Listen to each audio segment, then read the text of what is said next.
The thick wooden door of the lonely ranger station creaked under a strange, heavy pressure. When Chow finally pulled it open, the world outside felt unreal.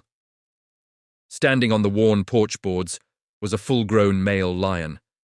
His golden coat was dusted with the dry soil of the plains, and his deep amber eyes were fixed on Chow with a gaze that felt both powerful and painfully gentle. He didn't snarl. He didn't bare his teeth. Instead, the great lion slowly lowered his massive head. Resting in his jaws was a small, lifeless-looking cub.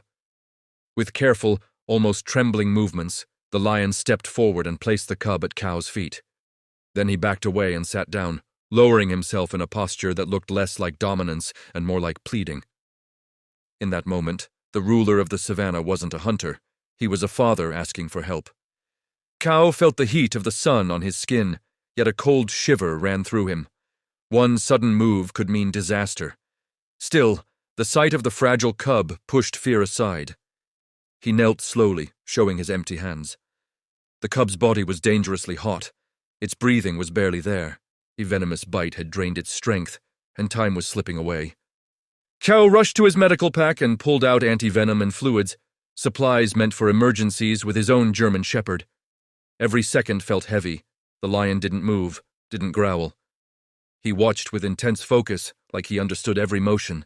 When the needle pierced the cub's skin, a deep, sorrowful rumble rose from the lion's chest. Not a threat, but a sound of pain and worry. Still, he stayed where he was. Hours passed beneath the shade of the station's roof. Chow worked without stopping while his dog watched from behind the screen door, sensing the seriousness of what was happening. Then, finally, the cub gave a faint cry. Its eyes fluttered open. The gray color in its mouth faded into healthy pink. Chow let out a breath he didn't realize he'd been holding. He stepped back. The lion approached, gently nudging the cub, checking its strength. Then he lifted his eyes to Chow. For a brief, silent moment, something passed between them. Not fear, not dominance, but understanding.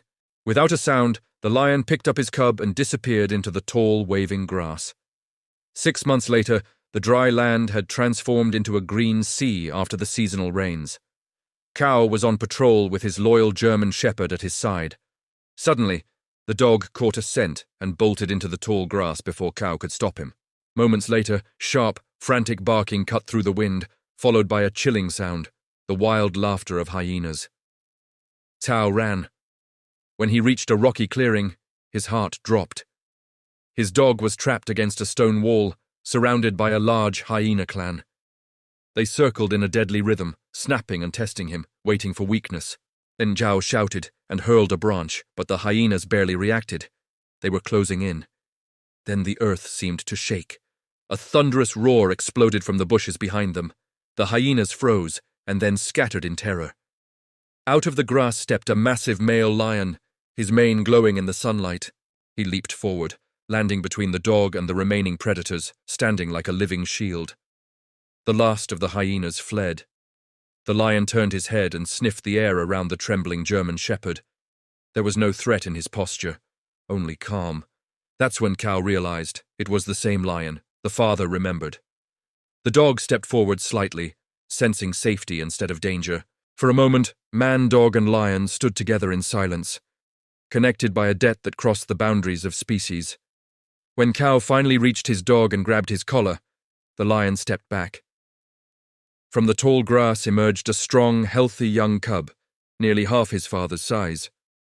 The lion nudged him gently, and together they walked back into the wild. That day left Chow forever changed. He learned that the wild is not only about survival and violence. Sometimes it carries memory. Sometimes it carries gratitude.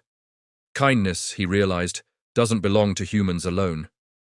It moves through every living thing, quietly shaping the world in ways we may never fully see.